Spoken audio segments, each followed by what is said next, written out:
el texto que nos habla de Frigerio sobre las instituciones educativas y los actores que intervienen en ellas y los conflictos que se dan y lo importante que es poder entender una institución, ¿no? No es simplemente el estar, sino cuando uno transita las instituciones, poder conocer esto nos hace poder entenderlas, poder comprender más la dinámica de ellas. Así que bueno, los invitamos un poco a ir viendo la presentación que preparamos, ¿no? En cuanto a las instituciones, cada institución tiene su propia cultura y su propio estilo, ¿no? Nosotros decimos siempre que de acuerdo al estilo es la gestión que se va a ir implementando en la institución, ¿no? Si yo opto por un estilo, voy a tener una forma de gestionar profesionalmente la institución, y si opto por otra modalidad, tendré otro estilo. Eso depende de cada institución, de, en el caso de las instituciones privadas, de quiénes están detrás, si son congregaciones religiosas, si son asociaciones civiles, van marcando como un estilo de cada una de las instituciones. Cuando ustedes sean profes y trabajen, no sé, en una o en otra, se van a dar cuenta de esto, ¿no? Porque esto imprime como un carácter en las instituciones. Eh, y hay un concepto que es central, que es el concepto de la negociación.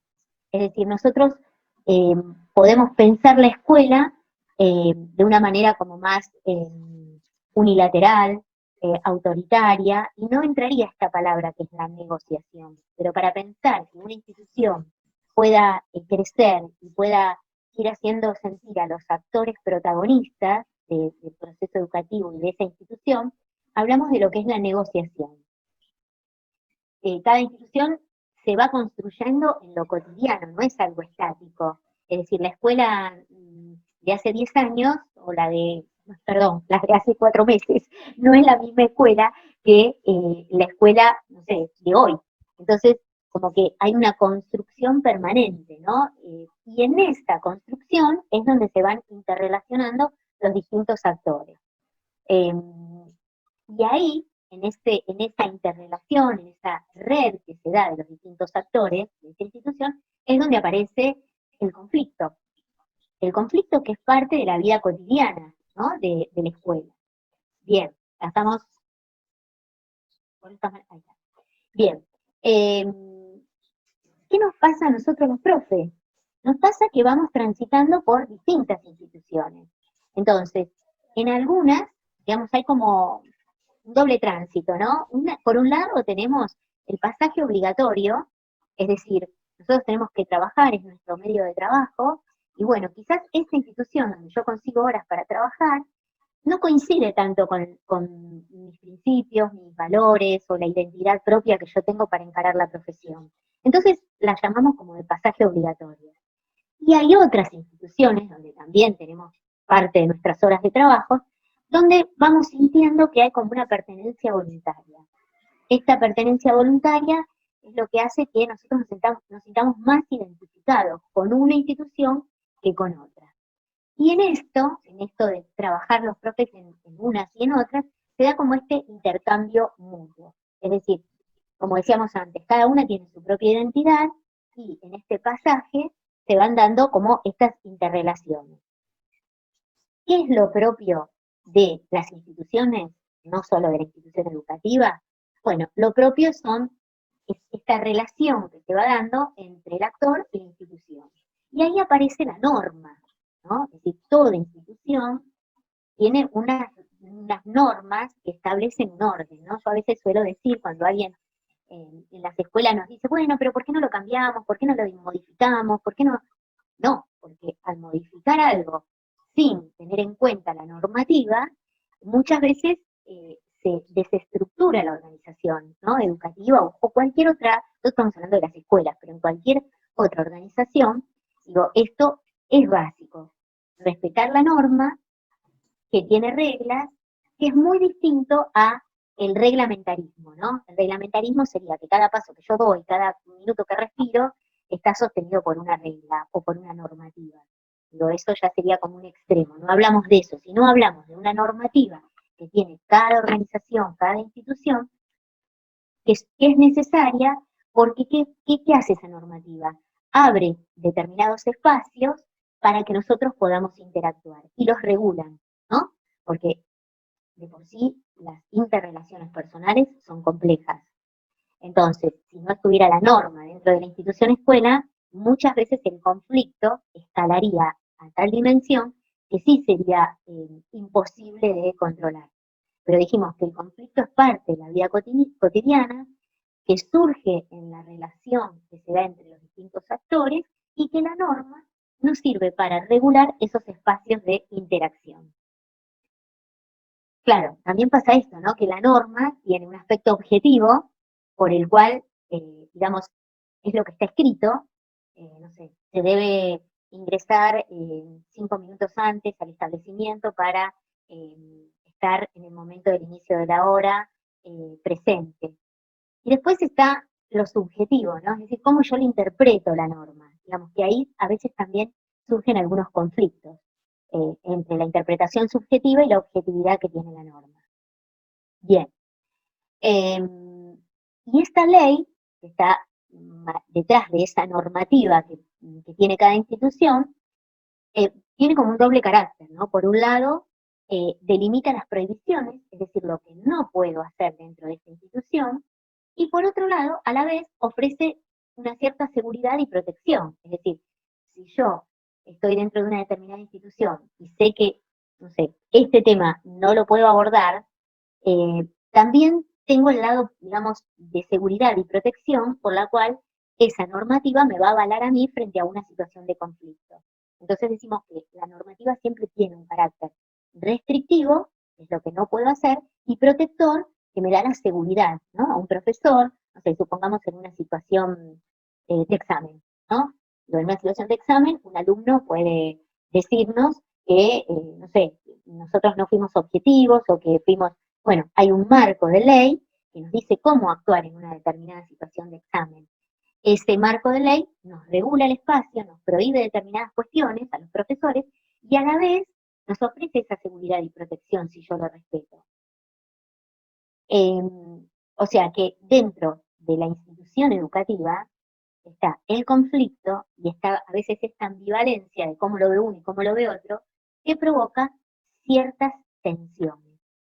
Que también es una palabra, así como es la negociación, es el conflicto, la palabra tensión es propia de la vida diaria, ¿no? Es decir, si yo, por ejemplo, estoy en una institución y tengo acuerdo con el proyecto de esa institución, con los valores, con el estilo pedagógico, con la mirada que se tiene sobre el alumno, seguramente me voy a sentir un actor atraído a esa institución. Es decir, voy a tener mayor sentido de pertenencia. Ahora, así como estoy yo, que por esta institución, por este modelo educativo que tiene, a mí me atrae, puede tener actores institucionales que no adhieran a esto y se sientan como fuera de este proyecto y se provoca esa tensión entre los actores que están conformes y los actores que están rechazados. Bien, y ahí aparecen otras cuestiones, ¿no? Como, bueno, mi idea, que soy un actor, digamos, con sentido de pertenencia, contra la idea de aquel actor que a lo mejor, como no tiene sentido de pertenencia, porque no comparte los ideales y tiene que trabajar en esa institución educativa, porque es un lugar de trabajo, se presentan también esos conflictos entre los actores institucionales. Por eso es clave el trabajo de los equipos directivos. ¿Por qué? Porque los conflictos van a existir siempre. La diversidad de actores también. El sentido de pertenecer o no pertenecer a la institución también. Entonces, es importante las miradas, que creo que hablábamos la clase pasada, de las miradas, del oído atento, para ir detectando estas cuestiones. Otro motivo de conflicto en las instituciones y de tensión son las zonas de certidumbres y las zonas de incertidumbre. Esto, a ver, uno no puede tener el control de todo en una institución. Y muchas veces transitamos, hay días que yo podría decir que un día de total certidumbre, es decir, todo estuvo dentro de lo previsible en la escuela. No sé, entramos, saludamos a la bandera, no faltó ningún maestro, pude ir a observar una clase, pude escuchar a un padre, pude conversar, resolver un conflicto con un alumno. Digamos que eso sería la zona de certidumbre que tiene la escuela. Pero hay otros días donde la incertidumbre nos sacude de una manera que irrumpe la realidad escolar, ¿no? La realidad educativa.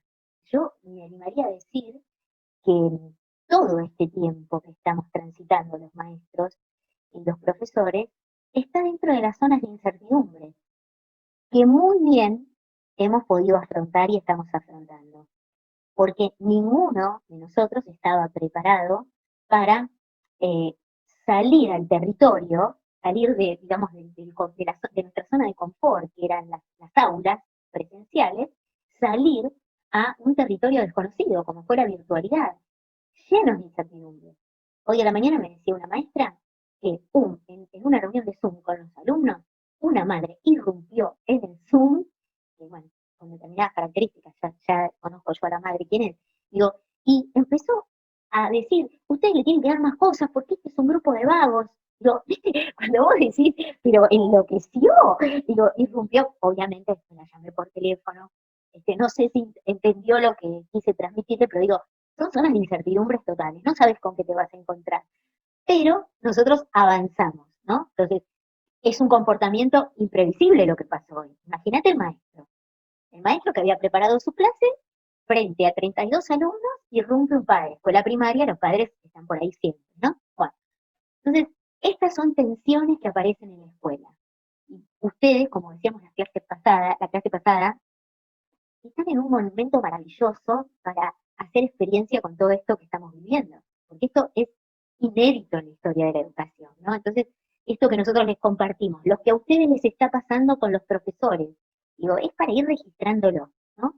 Y qué actitud tenemos frente a estos comportamientos imprevisibles y zonas de incertidumbre. Por eso yo decía, qué importante que son los equipos directivos, ¿no? Para que en esos momentos que irrumpe la incertidumbre, el desconcierto, eh, poder dar un mínimo de certeza al profesor, al maestro, y que no se desvirtúe lo esencial.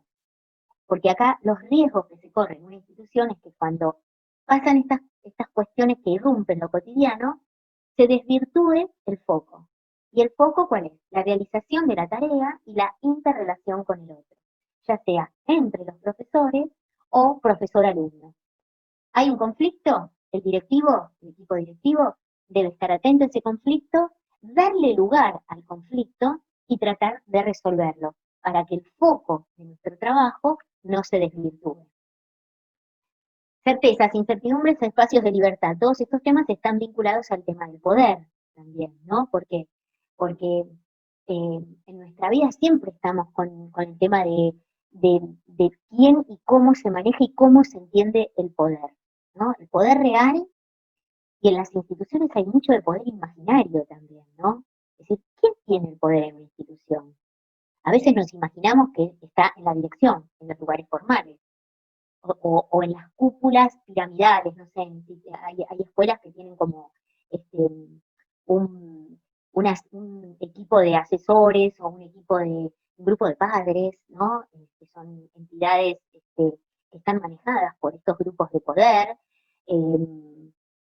Y a veces esta imaginación que tenemos no nos deja pensar que el poder real puede pasar por otros lugares, que no necesariamente sean las direcciones, sino eh, por redes informales que tienen muchísimo peso y que se van gestando dentro de la institución escolar, ¿no?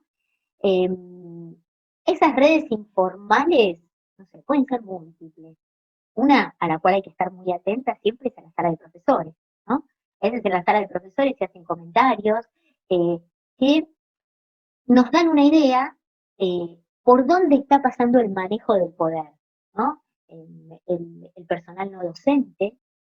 O sea, hay un montón de lugares donde, sí, ahora le doy la palabra a Cristina, donde debemos estar mirando y atentos para ver dónde está esa construcción de poder. Sí, Cris. Un lugar informal también donde el poder circula es en los grupos de WhatsApp de padres y madres, que en una reunión con un directivo comentaba que bueno, sus hijos están teniendo clases por videollamada, les había llegado una especie de agenda en donde especificaban qué días y en qué horas tenían los chicos las clases. Esa agenda venía de la escuela, sí, por un canal formal, pero de repente en el grupo de WhatsApp empiezan a decir, no, porque tienen ahora una clase. Bueno, la cuestión es que había 25 niñitos conectados en Zoom esperando una maestra. No tenía que dar clase en ese momento, no tenía ese horario, pero bueno, se había desvirtuado tanto la información, imagínense que cómo hizo que el grupo de WhatsApp de padres modifique las acciones de los adultos. Tal cual, tal cual. Es decir, por eso hay que estar siempre como muy atentos, ¿no? Y ver por dónde, ¿por qué? Porque ahí también es la importancia de la intervención oportuna para no desvirtuar el objetivo, ni de la clase, en este caso que cuenta Cristina, ni de la institución educativa, ¿no? También se dice que cuando un lugar queda vacío, enseguida hay alguien que lo ocupa, ¿no? Y esto pasa en todos lados. Y entonces podríamos decir, bueno, ¿cuándo un grupo o una persona eh, tiene el poder, ¿no? Bueno, y acá nosotros decíamos, bueno, tiene la capacidad de hacer prevalecer su posición o enfoque en la vida institucional. Es decir, eh, cuando impera, y esto no tiene nada que ver con poder acordar, poder dialogar, sino cuando hablamos de el resultado final, ¿no? Digamos, a lo mejor entre dos tensiones de dos posiciones, bueno, ¿quién va a tener el poder real? Bueno, el poder real lo va a tener el que logre el objetivo que quería, ¿se entiende? Es decir, no mediante el acuerdo, sino a veces mediante la imposición, porque distinto es trabajar en equipos donde se desarrolla el sentido de pertenencia, donde se escuchan todas las voces y el poder final de la resolución y la comunicación de ese acuerdo lo tiene el directivo, el profesor sobre, por ejemplo, los alumnos, después de haber llegado a un acuerdo, ¿entiendes? Es decir, podemos acordar, porque si no sería un autoritarismo, ¿no? Podemos acordar, pero siempre va a tener como la posibilidad de tener ese poder cuando esa decisión, por diversos caminos, se puede poner en práctica dentro de la institución. Cuando se influye en la toma de decisiones, y ahí hablamos de los acuerdos, un profesor que tiene una buena idea y que puede conversar con su departamento, es un profesor que tiene poder, y ese poder está bien utilizado, porque ese poder está utilizado para enriquecer, por ejemplo, el funcionamiento del departamento de historia. Y también cuando nosotros vemos cuando una persona obtiene un reconocimiento en lo que se proponga, ¿no? Esa persona también tiene poder, porque a lo mejor es persistente, porque ha trabajado mucho para lograr tener ese reconocimiento. Entonces, cada uno siempre tiene la posibilidad de tener poder desempeñando su rol con los matices personales. Es decir, esto de los matices es clave también, ¿no? Porque, digo, yo puedo tener un poder real eh, desde una actitud eh, cooperativa, participativa, en servicio, de ayuda a los demás, y puedo tener un poder real, yo diría, entre comillas, temeroso, impuesto, sin consenso, y lo puedo tener igual, el poder, ¿no? Entonces, esto tiene que ver con también las características propias que tiene cada persona. Si una persona no es temerosa de sí misma, no siente que todo lo sabe y que todo lo puede, y entiende lo que es el poder en una institución educativa, el poder valiosísimo de trabajar en equipo, sigue teniendo el poder, pero dándole participación a los otros.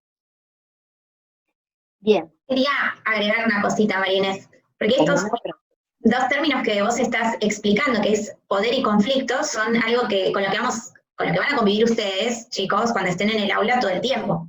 El espacio de poder en donde ustedes ejercen ese rol, sí, de autoridad, es adentro del aula, en el curso. Y es habitual, es constante la aparición de conflictos. Ahora, María Inés les proponía, bueno, cuando hay un conflicto en el aula, lo ideal es el consenso, el acuerdo, porque uno no pierde un espacio de poder por consensuar con los estudiantes, todo lo contrario, gana un montón de apoyo, ¿sí? En las decisiones que se toman, si son decisiones que toman varias personas.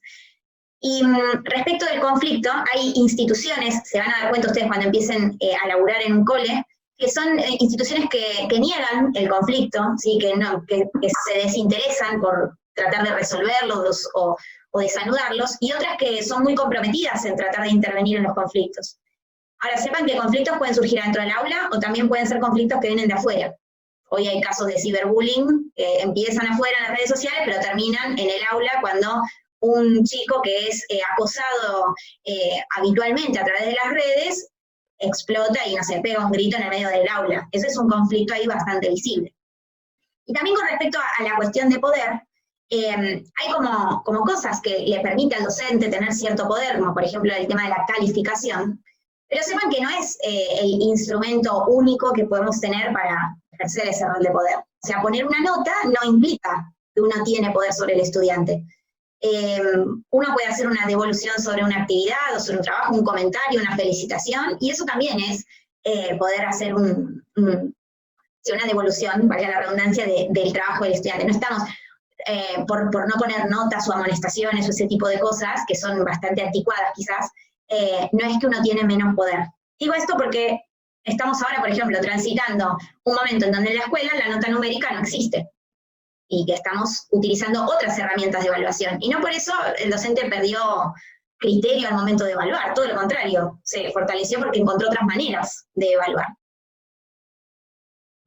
Tal cual, es así. Es decir, pero esto también tiene que ver con el matiz personal. Si a mí la nota me da seguridad, me voy a quedar con la nota y no voy a poder hacer experiencia de esto que nos está pasando ahora, de todas las instancias de seguimiento que nos permiten evaluar a un alumno. Hoy también una alumna me preguntaba, ¿no? Bueno, pero entonces todos los trabajos prácticos y todas las clases que eso no va a ser tenido en cuenta. Vos fíjate cómo ellos tienen incorporado que lo único que vale es la nota. Y bueno, me llevó como media hora poder explicarles que todas estas instancias que venimos realizando desde el mes de marzo son instancias que uno va haciendo un seguimiento de cada alumno, ¿no? Y les vas haciendo la devolución. Y a veces hasta es mucho más enriquecedor que la nota, porque la nota es un número, y te podés equivocar y podés, en cambio, lo conceptual es como mucho más amplio, ¿no? Y te podés dar como mucho más crecimiento también. Bueno, entonces, esto del poder es consustancial a las relaciones sociales e institucionales, eh, no tiene existencia en sí mismo, sino en la red de relaciones. Es decir, yo cuando pongo en juego mi poder es en esas relaciones, ¿no? Que voy teniendo con otros profesores, con los directivos, con los alumnos. Y supone la potestad de prescribir o prohibir conductas a los actores.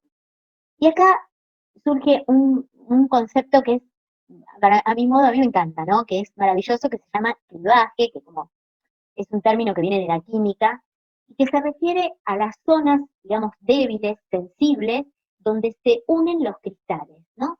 Y hay posibilidad de fractura o quiebre. Bueno, esto de clivaje, tal cual nosotros, así como lo describimos, zona sensible, es lo que aparece también en las instituciones educativas. Y es ahí donde también nosotros tenemos que ir viendo en qué situaciones aparecen estos conflictos, esta lucha de poderes. ¿Dónde están los clivajes institucionales? Podemos pensar en muchos sectores. Si querés pasar la crisis, podemos pensar en imaginar mucho. Yo diría, eh, no sé, en las competencias entre los profesores, a veces, eh, digo, esto de la autoridad entre el directivo y el profesor, eh, entre los mismos equipos, ¿no? ¿Por qué? Porque los clivajes en las instituciones lo que hace es separar, por un lado, los agentes, representantes de la institución, y los usuarios, ¿no? Dice Epiterio, los usuarios, que son aquellos actores a quienes la institución, es decir, nosotros, los profesores, nos pone la ley, ¿no? Entonces estarían los agentes y los usuarios. Los agentes son, digamos, los dueños de las escuelas y los usuarios. Ahí puede haber clivaje. Y acá también vuelvo a repetir, tiene mucho que ver, porque las zonas de conflictos van a existir, cómo se maneje esto y el estilo personal que puede tener los agentes y los usuarios. Bien. Ambos entonces, venimos hablando de las instituciones, las normas, los actores, los conflictos como parte de la vida cotidiana, el bagaje personal que cada uno tiene como para poder enfrentar ese conflicto, para llegar a buen puerto, digamos, porque son parte de la vida los conflictos, ¿no? Pensar en otro posicionamiento sería un pensamiento mágico. Y hablábamos de este término que viene de la química, que es el clivaje, es el poder detectar en las instituciones dónde se puede producir esas zonas más sensibles que de alguna manera provocan un mayor conflicto. Y también hablamos de las zonas de certidumbre, de las zonas de incertidumbre, y también de esta actitud personal como para visualizar, como para poder avanzar, a pesar de estar en una zona de incertidumbre, ¿no? Creo que ese es eh, digamos, el desafío del navegante, ¿no? En las de incertidumbre, más o menos todos vamos bien. En las de incertidumbre, donde uno también como que empieza a encontrar algunos recursos que en las de incertidumbres no los necesitaba y por lo tanto no las utilizaba. Pero volvamos a lo del clivaje, ¿no? Entonces, decíamos que podíamos decir que hay los agentes, que serían los dueños de las escuelas, y los usuarios, que somos los que trabajamos en la escuela. Y ahí es donde puede haber una zona sensible, ¿no? O de posible conflicto. También dentro de esos grupos, los agentes pueden ser varias personas, al ser heterogéneos, tienen como diversidad en sus miradas y también puede haber. Y esto muchas veces se visualiza con mucha claridad, ¿no? Cuando, pongamos ahí, dos o tres agentes en una institución educativa y uno da un mensaje, otro da otro mensaje, se empiezan a generar como estas zonas de conflicto, porque bueno, algunos adhieren a uno, otros adhieren a otro, de acuerdo a la identificación que cada uno puede tener. O sea, al haber grupos heterogéneos, lo mismo con los alumnos. Nuestro grupo áulico siempre es heterogéneo. Sería una ilusión pensar que todos los alumnos piensan de la misma manera, todos los alumnos tienen el mismo ritmo de aprendizaje, todos vienen con el mismo bagaje personal y cultural. Eso es una ilusión. Nosotros cuando eh, estamos en un aula, lo real es que nosotros tenemos que pensar nuestras clases para grupos heterogéneos y comprender la realidad desde esa heterogeneidad. De hecho, esta circunstancia lo muestra con muchísima claridad, ¿no? Tenemos niños que tienen familias que acompañan, niños que tienen familias que no acompañan, niños con dispositivos, niños sin dispositivos, niños con conectividad, niños sin conectividad, y el maestro en esta situación tiene que pensar diversas alternativas, porque el grupo es heterogéneo.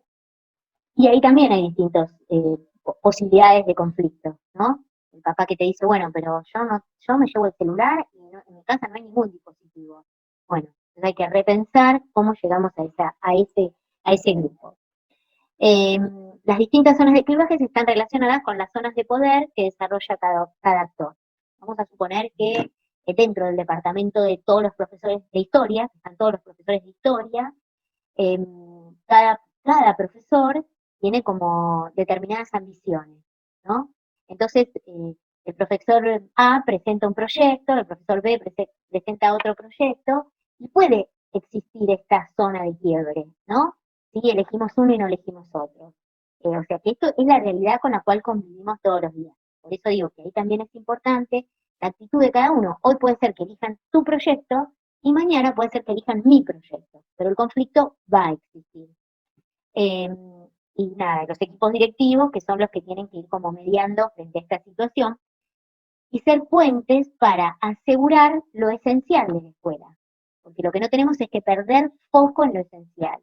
La escuela no es un lugar para reunirnos para tomar un café como primera instancia, ¿no? Ni para compartir lo que nos pasa cotidianamente. O sea, eso está todo bárbaro.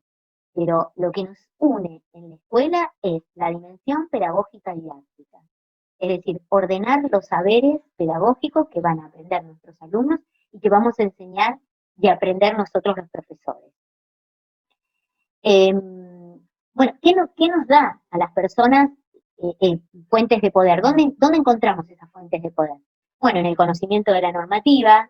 Si yo caigo como un paracaidista, no sé, en la escuela y no sé la normativa, y bueno, pierdo, porque voy a tener que estar preguntando todo, porque, ¿se entiende? Es decir, el que conoce la normativa tiene poder, ¿no? Porque ante cualquier situación puede fundamentarlo. Eh, muchas veces quien posee los medios de sanción tiene fuentes de poder, que puede ser, bueno, el director, puede ser en algunos casos eh, los preceptores. eh, el que posee los recursos económicos tiene fuente de poder, eh, es quien distribuye esos recursos, entonces, bueno, siente como, vuelvo a repetir, el poder en sí no es ni malo ni bueno. El tema es cómo nosotros, qué actitud tenemos frente a ese poder, ¿no? Cómo distribuimos esos recursos económicos, cómo si, gracias a Dios no es mi lugar en la escuela, pero digo, imagino eh, cómo frente a una situación de tanta problemática en este momento, se toman decisiones y cómo se transmiten esas decisiones al cuerpo de profesores, a los padres, no sé, imagino en una institución privada donde no se están cobrando mucho porcentaje de cuotas, bueno, ¿cómo se va a reorganizar eso? Bueno, alguien que tiene conocimiento en el área y lo sabe comunicar, tiene fuente de poder.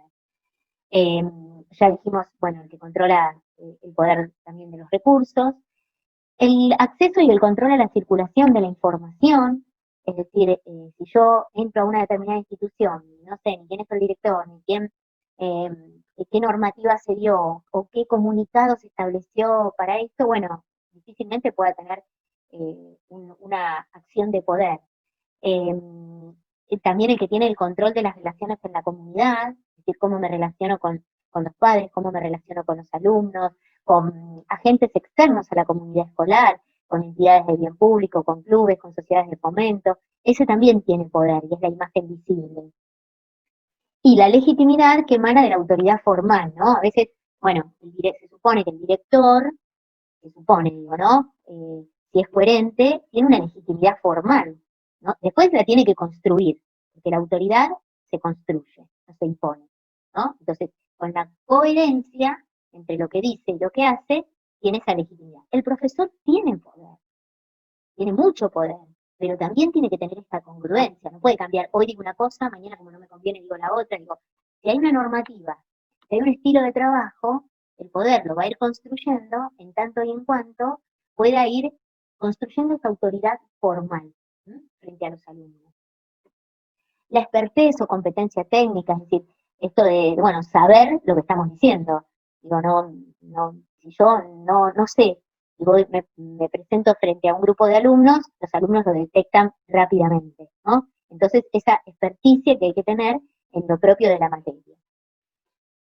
Bueno, esto es un poco la síntesis, los conflictos son parte de la vida diaria, son propias de la dinámica por la diversidad de actores, los intereses, los deseos que no son los mismos entre los actores, las diversidad de estrategias que cada actor aplica.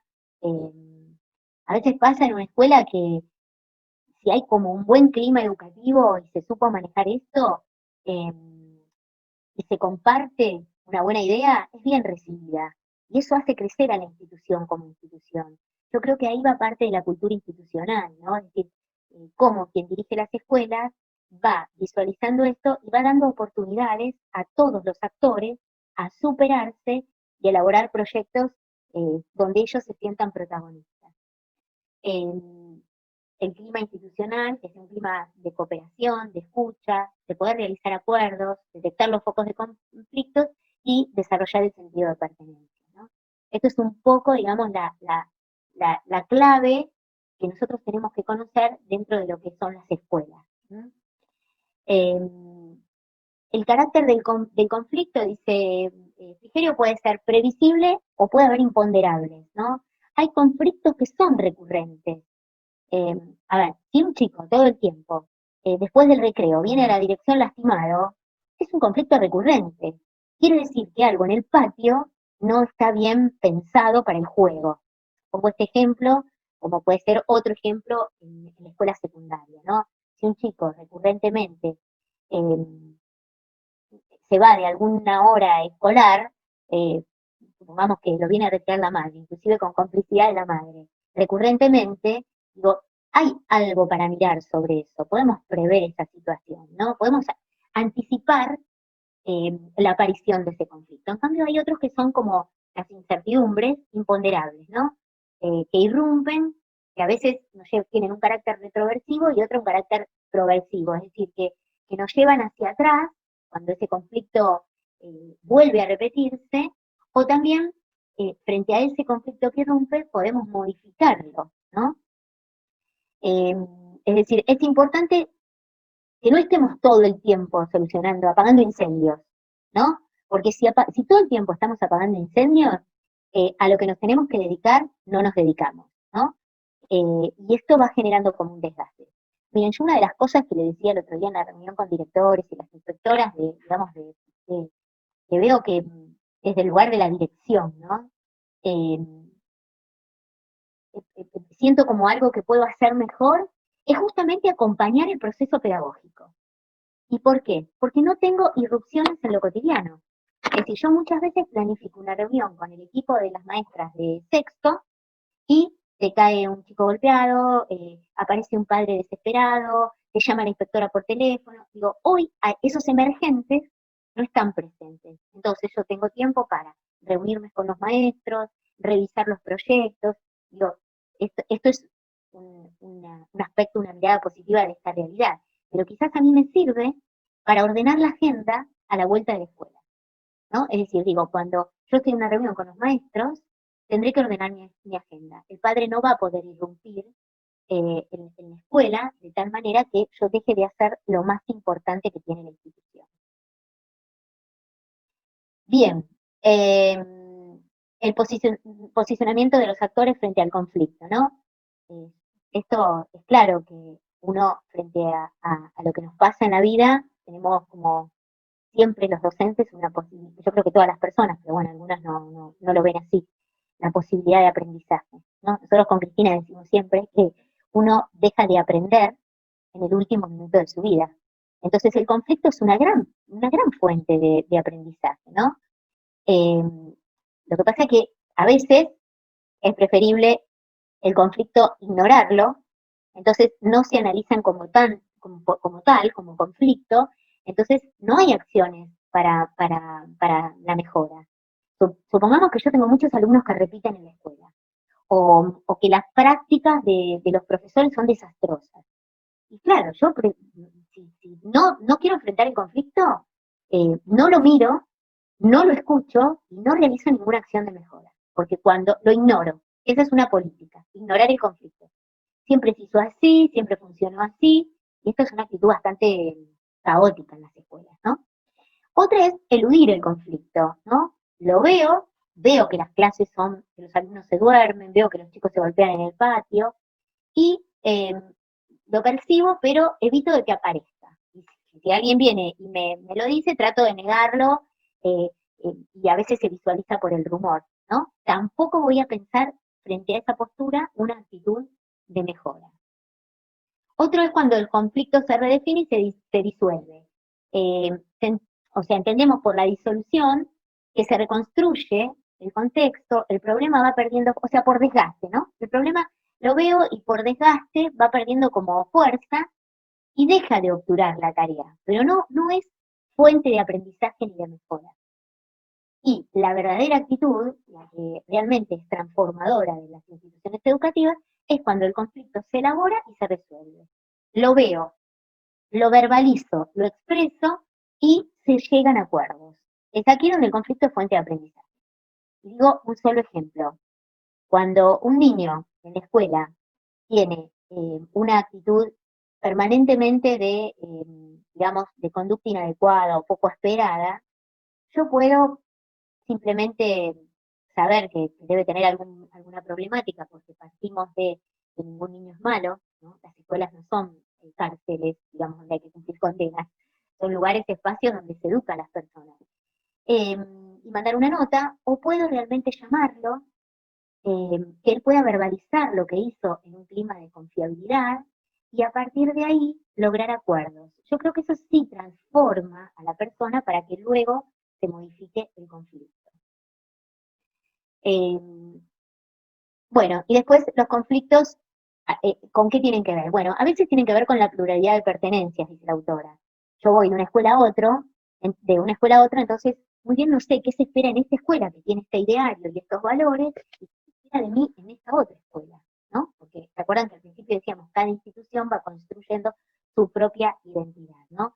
¿Qué esperan de mí estos alumnos? ¿Qué esperan? Entonces, a veces hay como este conflicto de pertenencia, ¿no? En la escuela A esperan de mí un determinado posicionamiento y en la escuela B otro.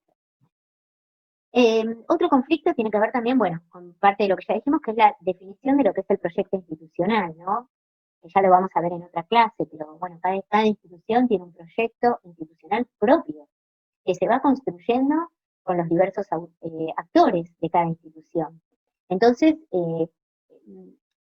es intenso el trabajo que hay que hacer en cada una de las instituciones, ¿no? Para que el profesor pueda adherir a ese proyecto institucional y se sienta parte. Hay negociaciones, hay acuerdos, ¿sí? Y la operacionalización y corrección del proyecto educativo, concreción, perdón, del proyecto educativo. Es decir, tratar de concretar, primero visualizar esas tensiones, las resistencias que aparecen, que por algo aparecen en cada uno de nosotros, la autoridad formal y la autoridad funcional, es decir, ir logrando como un acuerdo donde en este trabajo de diálogo y de encuentro con los profesores se pueda llegar a resolver el conflicto y en esa resolución sentirnos parte de la institución en la cual trabajamos.